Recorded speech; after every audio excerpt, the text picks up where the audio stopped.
Thank you very much, and let me also start by thanking the organizers, in particular David, for putting together this really interesting workshop.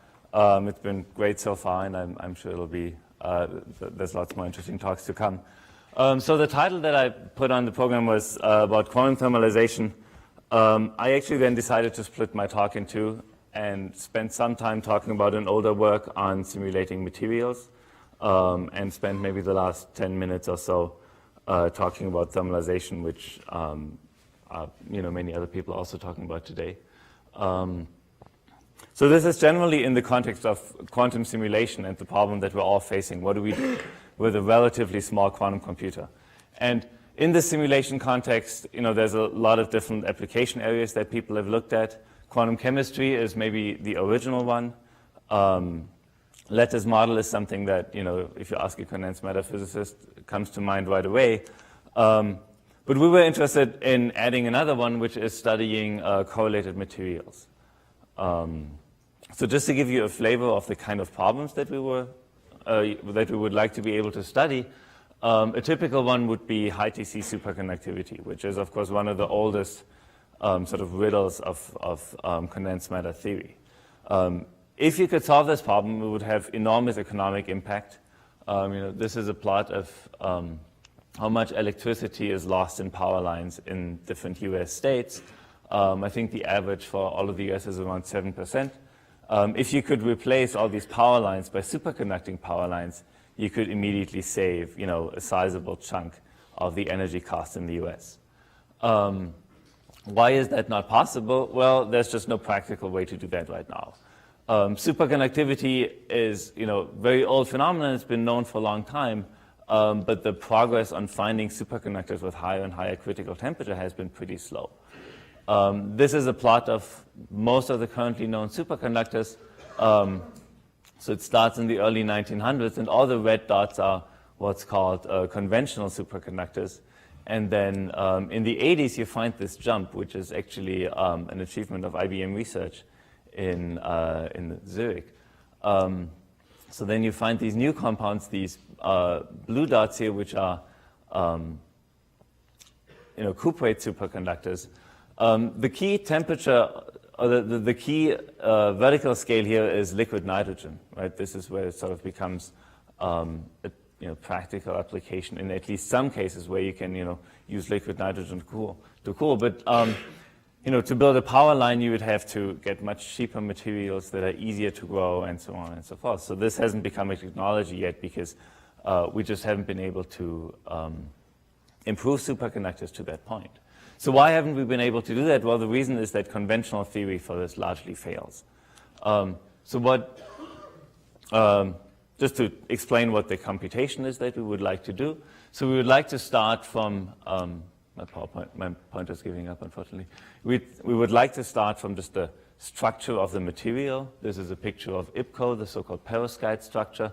And we would like to connect that to the phase diagram that is measured for this kind of material. And in these cuprate superconductors, the phase diagram turns out to be incredibly complicated, exhibit many different phases. And establishing this connection, despite enormous amounts of effort, hasn't been successful over the last 30 years. There's two different ways you could go about this. One way, which is, in a sense, the more popular one in condensed matter theory, is to look at this complicated system and kind of go, maybe it's only these copper oxide layers that matter, and there's, of course, arguments for that. And so you reduce this complicated system to something much simpler, like the Hubbard model in 2 dimensions, and then you try to do that. But what we were hoping to get to, if you look at the Hubbard model, that could maybe explain the structure of the problem and maybe the pairing mechanism, but it doesn't tell you a lot about the detail of a particular material, and it's not going to tell you necessarily how to improve your material parameters and things like that. So to study that kind of problem, you really need a quantitative description of the specific material compound. And so that's the problem that we would like to tackle. What's the state-of-the-art method for that right now? It's something called density functional theory, which goes back to a famous theorem by Hohenberg and Kohn in the 1960s, who argued that the lowest energy of an electronic system can be computed knowing only the density of electrons at each point in space. So this is extremely powerful, right? It tells you that instead of having to find the full wave function and basically optimize over an exponential number of parameters, you really only need to optimize over the density, which is a polynomial number of parameters. So that's great, right? That sounds like we've just solved quantum mechanics right there. We've gone from an exponential problem to a polynomial problem. Of course, there's a catch. To compute the energy from this density, you need this functional, and computing this functional is NP hard. So while we know that such a functional exists and you can in principle compute the energy of the system, at least the ground state energy, as a function only of the density, in practice we don't know how to do that computation. So why does anyone care about this? The reason people care about this is that there's many approximations that work reasonably well in practice. Things called like the local density approximation or the generalized gradient approximation turn out in practice to work reasonably well for large classes of systems. But you should think of this as basically mapping the many electron problem to sort of an effective non-interacting problem in some more complicated potential. And so it fails if, correlation effects, entanglement between electrons is really crucial for the physics of the underlying system. So while it works in sort of weakly interacting systems, it does fail for many interesting systems and, for example, fails completely to predict high temperature superconductivity, or actually superconductivity in general. Okay, so the natural question to be asking is, okay, can quantum computers bail us out here? Can we solve this problem on a quantum computer? So let's think about that for a moment. So let's think about just doing a direct simulation, just taking, say, quantum chemistry type methods and applying it directly to this problem. So there's a large unit cell. So you have, in this case, I don't know, on the order of 10 atoms per unit cell. Then every atom has, a couple of relevant orbitals that you need to take into account. Then, spatial correlations might be very important. So you're going to need to take into account maybe a few dozen. In 3D, probably more like hundreds or thousands of unit cells. And then, okay, you need 1 qubit per orbital to represent this on your quantum computer. You add it all up, or you multiply it all together. You're going to need several thousand qubits to store the wave function, even in sort of a reasonably simple case. So that's not a practical application for sort of the near-term quantum computer that we have in mind that is just beyond what a classical supercomputer can do. And this would be a long ways down the road. So the question is, or really the challenge is, that we need a better approach to tackle these sort of complex materials with a small quantum computer. And what we proposed is to look at this problem in sort of a hierarchy of methods. So we're not going to throw away DFT. We'll actually use DFT. But what we can do with DFT is we can start from this very complex multiband correlated material, and we can reduce it to a simpler lattice model. So we can reduce it to a 2D or 3D Hubbard type model, which still may have several orbitals, so we still carry along a lot of the physics, and we try to quantitatively and correctly compute the matrix elements, like the interaction matrix in this Hubbard type model, using the DFT calculation. But we use that sort of as an intermediate step. And then in the next step, we use a method called dynamical mean field theory to take this Hubbard type model and reduce it further to something called an impurity model, which is just a few degrees of interacting degrees of freedom coupled to a non-interacting bath. And then ultimately the idea is to solve that on a quantum computer. So we use a hierarchy of methods to reduce a complex problem to sort of increasingly simpler problems until we find one that we can realistically study on a near-term quantum computer. And then the idea is to self-consistently solve all these equations. So you can actually feed back what you learn from your DMFT calculation into your DFT calculation, improve the functional that you use, and try to sort of self-consistently improve on this. So let me talk a little bit about this dynamical mean field theory. So as I've mentioned, what it does is it takes an interacting lattice system, an extended system, and reduces it to sort of a zero-dimensional system, which is just a few degrees of freedom coupled to this non-interacting medium. Of course, this doesn't come for free. It's an approximate method. It's exact in some limits, in particular on the beta lattice or the Cayley tree with infinite coordination number. In all other cases, it's approximate. And you should think of the approximation as disregarding the spatial dependence of the self-energy of the system. So in a sense, you're throwing away spatial correlations, but you're keeping dynamical correlations. And there's a way of systematically improving it, so you can include more and more degrees of freedom in your impurity and in principle systematically approach an exact solution.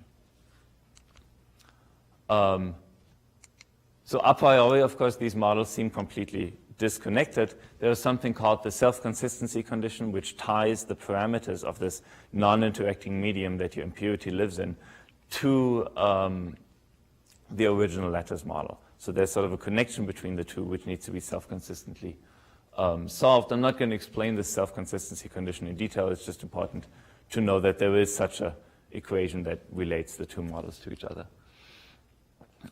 In practice, the way this is solved is that you start from some guess for the parameters for this non-interacting bath. You then solve this impurity problem. Solve in this case means that you have to extract the Green's function, preferably in imaginary frequencies, but you could also work in real frequencies. So we have this impurity Green's function, and that's fed into the self-consistency equation. That gives you a new estimate for the parameters of the bath, and you sort of iterate this process until you reach convergence. So the hard part, the computationally hard part of all of this is solving this impurity problem. So is going from this Hamiltonian describing a few interacting degrees of freedom coupled to a non-interacting bath to, say, the impurity Green's function in imaginary frequencies. Classically, there's a variety of methods that do this. You could do it exactly using kind of exact diagonalization methods. That gets you to a total system size of maybe 30 orbitals and bath sites. So pretty small systems. There's all kinds of, largely uncontrolled perturbative methods that people use. The main workhorse is quantum Monte Carlo, which happens to be sign-free for some problems, but in general requires a sign problem. And so the kind of interesting, challenging multi-orbital problems where we're keeping a lot of the physics of the original system tend to have a sign problem and tend to be extremely difficult for Monte Carlo. There's been some progress using tensor networks in the last few years, and also actually Sergei Bravi and David Gossett have a very interesting result on the structure of these kinds of impurity problems, and actually showed that there's a polynomial time algorithm for finding the ground state energy and the low energy states of such a system, which is not quite enough to solve the self-consistency because you need the Green's function, so you need dynamical information, but is providing at least part of the picture for getting there. And so the idea was to use this, to use a quantum computer to solve this particular problem. I'm not actually going to discuss this quantum algorithm in great detail. It's kind of what you would expect. We learn a lot from the quantum chemistry methods that are probably familiar to many people. So you need to prepare the ground state of this impurity problem. In the paper, we discussed doing that using adiabatic state preparation, but one could also use a variational algorithm just as well. Then you need to measure the Green's function, which on a quantum computer, of course, you naturally do in real time. And there's a lot of tricks you can play on improving the measurement of the Green's function to get away with sort of, you don't just measure one bit every time you prepare the ground state, every time you try to extract as much as you can get. So there's a lot of tricks you can play, but it's basically what you would expect. And then, okay, you have the Green's function in real time. You need to get to imaginary frequency. That's just an integral. That's analytic continuation, but in the easy direction. So that's not hard to do. And so the final scheme that we end up with is this. We start from some complex material. You initially solve DFT. You select the relevant orbitals. You compute the Hamiltonian that you want to solve in DMFT. Then you do the self-consistency loop in DMFT. And all of that happens on a classical computer. All of this is sort of pretty easy pre-processing, and only the final step of solving this impurity problem happens on a quantum computer. So this is an example of a hybrid method that sort of tries to use the quantum computer only for what it's best at, and use the classical computer for everything else. And then you self-consistently solve the DMFT equations, and then you can also self-consistently feed that back into the DFT solution. Okay, now of course the question is this practical? How expensive is this? So the number of qubits required is pretty easy to figure out. It's basically the number of orbitals that you want to keep, so the number of degrees of freedom in your interacting system, and then the number of bath sites you want to keep. And as usual, we expect an advantage when this number goes above 50 or so. That's when exact methods like exact diagonalization and so on give up. The real question is, what is the time requirement? How many gates do you need to run this? Do you need to run to do this? And as usual, we can sort of estimate the worst case scaling, but the prefactors are generally unknown, so this worst case scaling may not be very useful. So what we do is our usual trick. We classically simulate a quantum computer simulating a quantum system. So we take a big computer, classical computer, and sort of run the quantum algorithm, which of course takes really long. So this is a terrible way to solve the impurity model, but it tells us something about, you know, the gate counts and what's required to do this. So what we do is just kind of a very simple sort of bare bones example. We have 1 spinful degree of freedom in the impurity, 5 spinful bath sites, so that ends up being a 12-qubit system. And then we measure the Green's function on a grid of 1,000 time points, ranging from 10 to the minus 5 to 50, of course, logarithmically spaced. At each time point, we take a certain number of measurements, and all of this is done at pretty low temperatures. This is actually the self-consistent solution of the DMFT equations that we get by emulating this quantum algorithm. What's shown is the spectral function in the 2 different phases that this model has, so the Mott insulating phase and the Fermi liquid phase. And you see what you expect to see. So you see the Mott bands at frequency plus and minus u/2. And then in the Fermi liquid, you see that you have spectral rate at 0 energy. All of this is exactly what you would expect. What you extract from this also is, it gets better and better as you take more measurements. And so with maybe a few hundred measurements per time point, we can get away. So how much does it take to do this calculation on a quantum computer? So we have 1,000 time points, 400 measurements. We need to measure sort of the 2 spin components, particle Hall components, real and imaginary part of the Green's function. You multiply it all together, you need to do about 3 million measurements to produce that plot. And if you play all the tricks that you can come up with and sort of enumerate this, you end up having to do about 200,000 sort of separate ones where you prepare the ground state from scratch. You need to do quantum phase estimation about 7 million times, and then you need to run the measurement circuits. And if you add it all up, you end up with about 10 to the 12 gates. I should emphasize that this is not one run of 10 to the 12 gates. It's 200,000 separate ones that add up to 10 to the 12 gates together. So you only need to be coherent for about 10 to the 7 gates. So, only, yes. So it's not, it's in line with, I think, what's required for quantum chemistry and a lot of other applications that people have looked at. And then you can think a little bit about the scaling. So it's about cubic in the number of orbitals you want to keep. That's the number of Hamiltonian terms. The number of measurements is quadratic in the number of orbitals you can keep. And then, of course, the question is how much does it take to prepare the states, which depends very much on the physics of your system. So I think the bottom line is that the gate counts are definitely very challenging, but they're not, fantasy numbers. It's not 10 to the 20. I mean, it could be worse. But it's definitely true that this application, and I think this is also true for lattice models and for quantum chemistry, we find very relevant and interesting problems for sort of small quantum computers in terms of the size of the quantum computer, 50 to 100 logical qubits. But generally, all of these problems seem to have very large gate counts. So I don't think there's anything that we found that we can do with less than, say, 1 million gates. And so what I would like to spend the remainder of my talk on is the question of whether quantum dynamics is sort of a different area where useful applications come sooner. Of course, quantum dynamics is naturally the most, the first thing that should come to mind. I mean, what a quantum computer does is quantum dynamics. So you would think that they're very good at this. Let me be a little bit more specific on what I have in mind. When you say quantum dynamics or dynamical probes to a condensed matter theorist, you might think of something like this, which is sort of low energy dynamical properties, say a structure factor, which is probed in neutron scattering experiments. This is a neutron scattering on Herbert Smith's side, one of the most interesting frustrated magnets. This is not the kind of thing I have in mind. Another thing that I don't have in mind is sort of non-equilibrium dynamics, like, say, pump-probe spectroscopy. What these problems have in common is that you prepare the ground state and then you have some dynamical probe So you hit it with neutrons, or you hit it with a strong laser pulse, and then you watch the relaxation of the system. But that still requires you to prepare the ground state, or at least the low energy states. And I want to get rid of that entirely.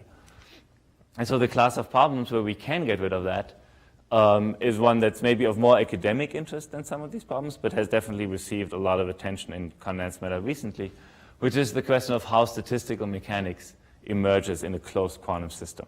So basically the question of quantum thermalization. So there's questions such as, how does an ensemble of microstates emerge if your system is globally in a pure state? Or how do irreversible dynamics that we expect in statistical systems emerge if the evolution of your system is just unitary and just Hamiltonian?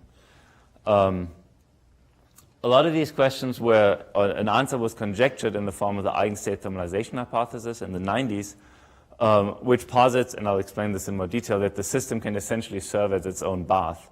Its sort of local properties look thermal, even if the entire system is very far away from being thermal. And just to sort of make that point, the reason why I think this is a particularly interesting application is that this is a high temperature phenomenon, or actually in the appropriate sense, an infinite temperature phenomenon. So you don't need to worry at all about state preparation. You don't need to prepare a low energy state or an eigenstate of your system. You can do it in some sense for arbitrary initial states, which we call the infinite temperature ensemble. So let me explain this eigenstate thermalization hypothesis in a little more detail. So the setup is, let's consider just a local Hamiltonian, whatever, 1D, 2D. The details really shouldn't matter. And there's a couple different ways to look at it. So first, let's look at it from a perspective of eigenstates. So prepare an eigenstate of this Hamiltonian at finite energy density. So this is a really important point, not just at finite energy, but I want the energy density to be finite. So I want the energy to be extensive. I want there to be a large number of excitations. And then look at only a patch of your system. So look at some small subsystem of your entire system. And then what ETH states is that this small subsystem looks thermal. So the reduced density matrix on this small system essentially looks like a Gibbs state for some other Hamiltonian. And this other Hamiltonian should be closely related to the Hamiltonian you started from. It should basically be, your original Hamiltonian restricted to that subregion, and then you need to deal with boundaries in some smart way. Another way to look at this is in the dynamical context. So here you initialize the system far from equilibrium. So you could prepare some eigenstate and then rapidly change the parameters of your system. Or you could just take, say, a random product state, something that is very far away from an eigenstate of the system. You just evolve under the Hamiltonian to reasonably long times. And then if you look at time-averaged observables, you should find again that these time-averaged observables are very close to thermal expectation values for that same system. What do we mean by very close? So one thing is, the expectation values of local operators should match both the microcanonical and the canonical ensemble. A lot of interesting signatures are in the entanglement of the system. So what ETH implies is that as opposed to ground states, which have area laws, these systems should have volume laws. So the entanglement entropy of some patch of the system with the rest of the system should scale as the volume of that patch and not just as the size of the boundary. What is the evidence that we have that this is actually true? So starting in this was one of the first papers, so 2005, 2006, 2007, people started to look at this numerically in a lot of detail. This is a Nature paper from Markus Riegel, which I think was sort of the first convincing numerical evidence that this ETH actually holds. The top plot is showing a observable, in this case the momentum distribution function, following a quantum quench. So this calculation is a small Hubbard model. You just divide the system in two, prepare the eigenstate of that, and then you sort of open the barrier between the two halves and let particles go across that. And you wait long enough, and what you find is that something like, say, the momentum distribution function matches very closely with, so the diagonal ensemble is the long time evolution. They look at the microcanonical ensemble, and they compare it to eigenstates. And all of these three things match very closely. You can see that it's a smooth function of energy, which of course you also require if you want to match the canonical ensemble. Some more recent evidence, so this paper focused on the entanglement properties, and showed that not only do you have a volume law, but the coefficient of the volume law is thermal. So the entropy of, the entanglement entropy of some small region of your system is very close to the thermal entropy that this system would have in equilibrium in the canonical ensemble. And you can also look carefully at how it converges to that as you increase both the system size and the size of the subregion, and you see pretty rapid convergence. So this ETH seems to be satisfied to very good accuracy. What are the limitations of this? So it's generally believed that ETH is extremely generic. There's very few ways that we know to get out of this behavior. And all of them are related to having the dynamics restricted in some way by having conserved quantities. The simplest way is to have quadratic systems, say non-interacting fermions. Their dynamics is just too constrained. So they obey ETH in some sort of very particular sense. They go to not just the general canonical ensemble, but they have sort of a particular ensemble that they go to. So here we say that ETH would be violated. Another example is what we call sort of integrable system in condensed matters that are solvable by the beta ansatz. These also have a very large number of conserved quantities, and so their relaxation is too restricted. Both of these are fine-tuned systems, though. If you take a free fermion system and you add weak interactions, it's generally expected that it behaves according to ETH. Similarly, for these integrable systems, if you perturb them away from these fine-tuned integrable points, the property goes away. So the only robust violation of this eigenstate thermalization that we know of is called many-body localization. And it occurs in disordered systems. So you imagine electrons moving in a very strong disorder potential. And so this disorder potential is too strong to allow particles or energy to diffuse in the system. So if you have, say, some initial inhomogeneity in the energy distribution in your system, that can never relax. Basically, the walls that your disorder potential is building are too high to tunnel across, and you can never relax to a thermal state. This is actually a very old question in condensed matter. It was first studied by Anderson in the 50s, who solved the case of non-interacting electrons, but already mentioned the interacting case. And then in the early 2000s, two groups actually, a group in Karlsruhe and a group at Columbia, looked at this problem and did a perturbative calculation to all orders showing that localization can persist against weak interactions. And then just a few months later, really, this was picked up by David User and his collaborators, who sort of brought this down to a numerically tractable level. So in particular, they looked at models with a limited bandwidth, so bounded spectrum, and argued that in that case, maybe all eigenstates can localize. And so that makes it very easy. Now you just need to look at the ensemble of all eigenstates, which we call the infinite temperature ensemble, and you can check whether all of them look localized. And this really opened up sort of the floodgates to numerical studies. So starting in about 2010 or so, there's been a huge proliferation of numerical studies. And at this point, we have overwhelming numerical evidence for this. We've characterized many-body localization in many different ways through entanglement, through other properties. There is, in fact, a rigorous proof of the existence of such a many-body localized phase in a particular one-dimensional system. And there is experimental evidence in cold atom systems. So just very briefly, what do we understand and what do we not understand about MBL? So as I said, the characteristics of eigenstates are really well understood in the MBL case. I think the dynamical behavior is also well understood, how entanglement spreads and so on. There's a lot of understanding of sort of the novel phenomena that you can get from many-body localization. So for example, you can get interesting things such as topological phases at finite temperature. You can get new non-equilibrium phenomena such as time crystals. Systems that spontaneously break time translation symmetry. So there's a lot of interesting new physics that has come from studying these MBL systems. But there's at the same time also a lot of things we don't understand. The most important one may be the nature of the phase transition. So we know that there has to be a phase transition between the many-body localized phase and the ergodic phase. But we really know very little about that phase transition. There's essentially no sort of controlled numerics for large enough systems to tell us something about what is the nature of that phase transition? What's even driving that phase transition? How should we describe it? Is there field theory? All of these things we don't know. In higher dimensions, there's a lot of questions. There are some experiments that suggest the existence of MBL in higher dimensions, but I think this is still pretty controversial. And then there's a lot of questions surrounding the stability. So what happens if you couple an MBL system to external bath? What happens if you have noise in your system? I think all of this is very poorly understood at this point. So as a computational problem, how do we go about studying these systems?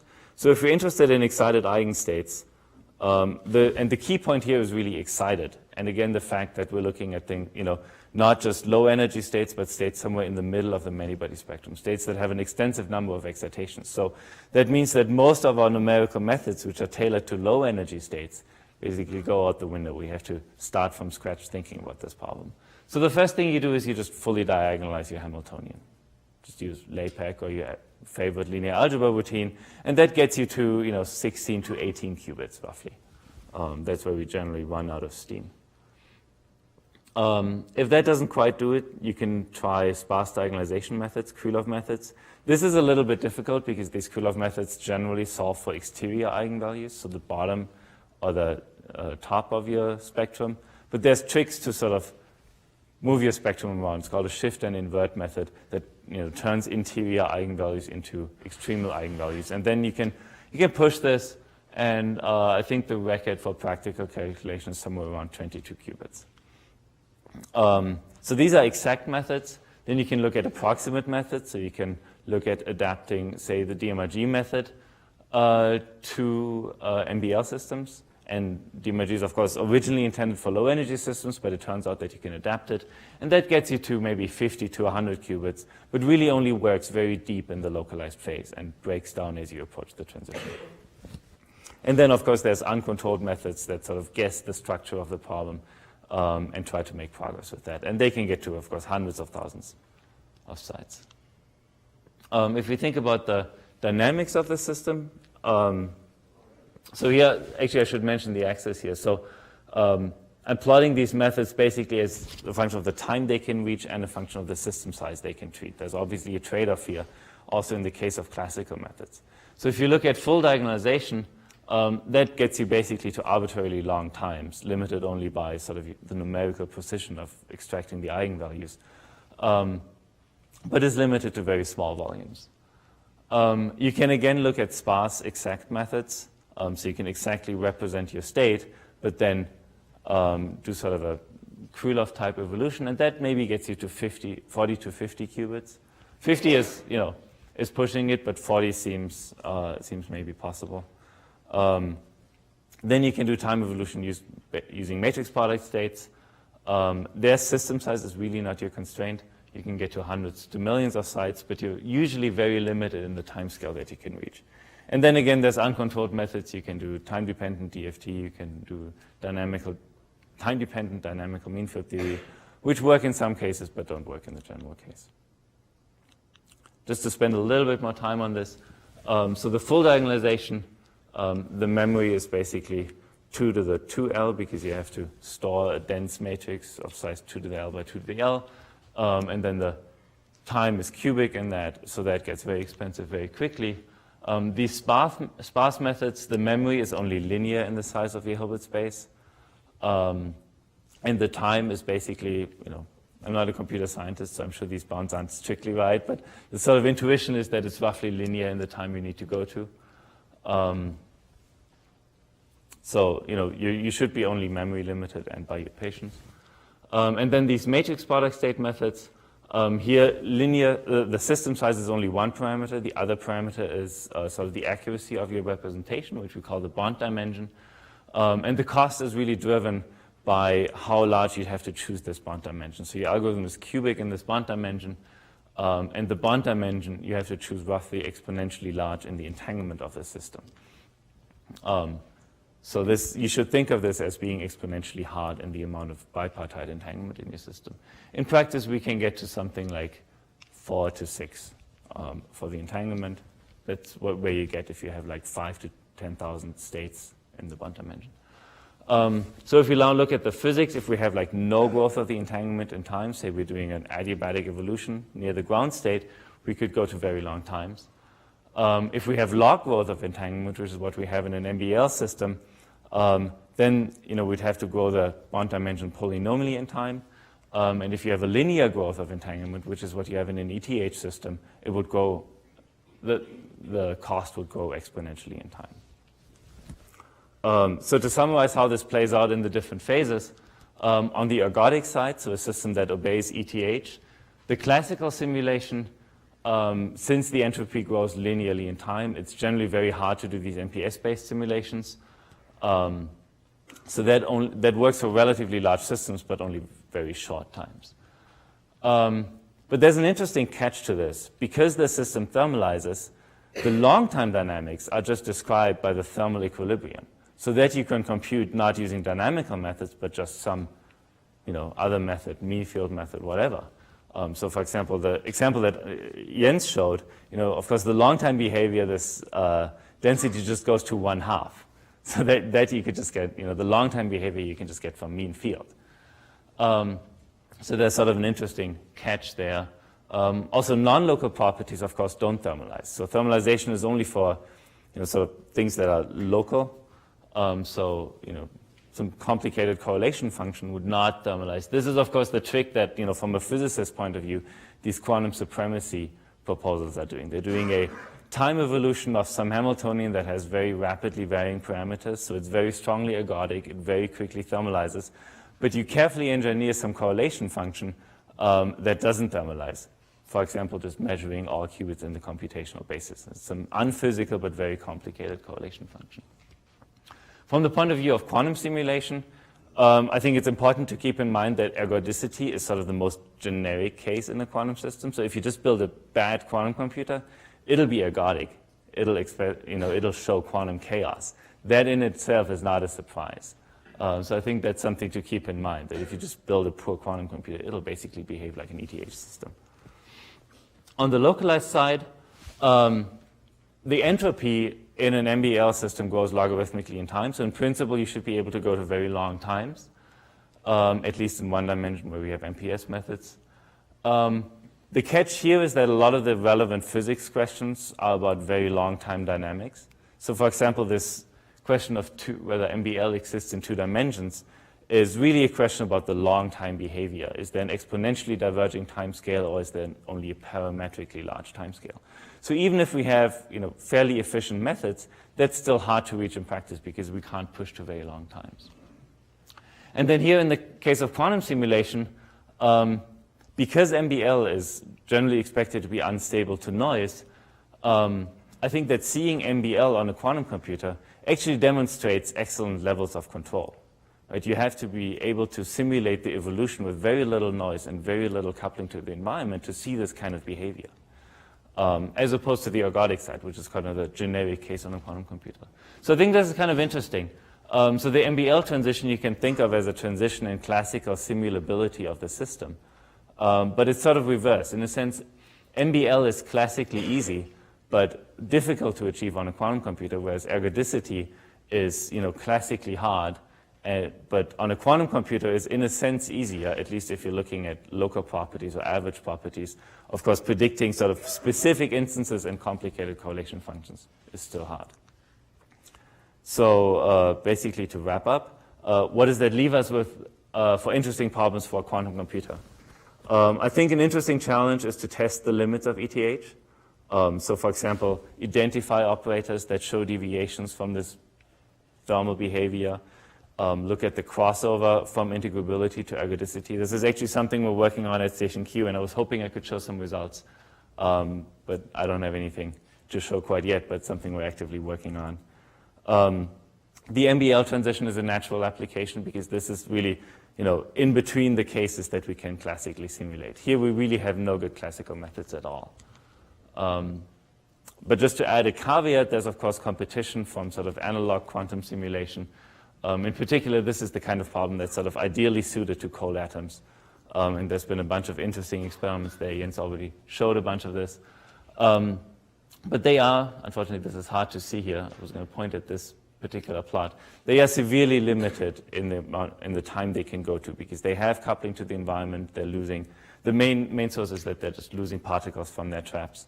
And so they cannot really access very long time dynamics. So I think this is an opportunity where maybe a quantum computer could be better. And with that, let me just fast forward to my conclusions, and thank you for your attention.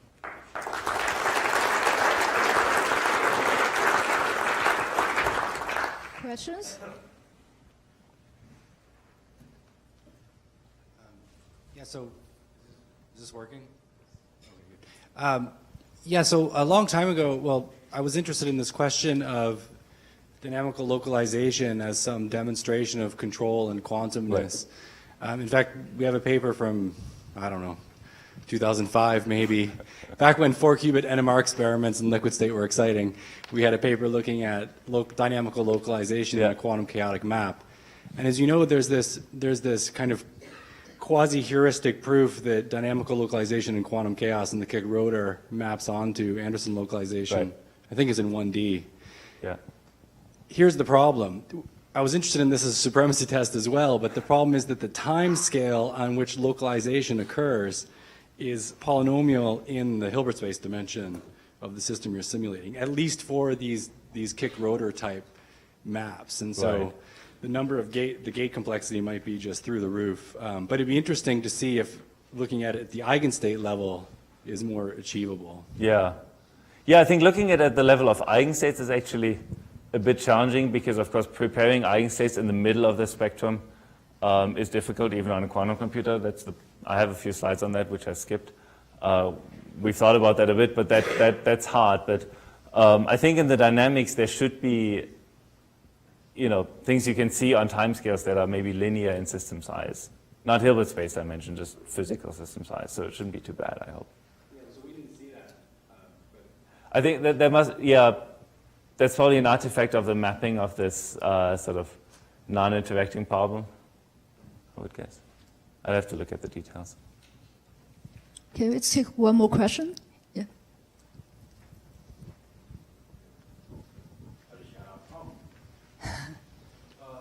You said before that simulating MBL would be a good test for like a good coherent controller for quantum computer. Yeah. Is there any like mathematical statement you can make that? For instance, is there some limit you can put on the noise you have to have in the system over the circuit before you won't be able to see the MBL data? That's actually an interesting question. I think we don't really quantitatively understand what level of noise destroys MBL. So that's actually an interesting physics question in itself. Okay, so due to time, so maybe we're going to postpone the question to the tea break. So let's thank our speaker again.